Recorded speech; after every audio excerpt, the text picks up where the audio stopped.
पूर्वतन मंत्री अशोक पंडा द्वारा लक्ष्मीसागर अंचल में नवनिर्मित श्मशान उद्घाटन को नहीं विवाद क्षमतार न किभली भावे अशोक पंडा मुख्य अतिथि भावे श्मशान उद्घाटन कले बोली प्रश्न करिछि बीजेपी। प्रेसमिट करी दल कहिछि बीजेडी नेता क्षमता निशा छाड़ीनी निर्वाचित न होई भी उद्घाटन रे जिबा लज्जाकर कथा।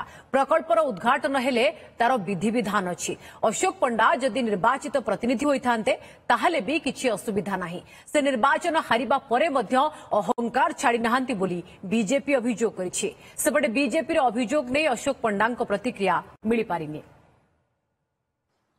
एबे भी नगद निर्वाचन रे पराजय वरण करिथिबा लोकंक द्वारा प्रत्याख्यात हेतिबा बिजु जनता दल एबे भी क्षमता अहंकार रे बुड़ी रही जहाँकि गत पहर दिन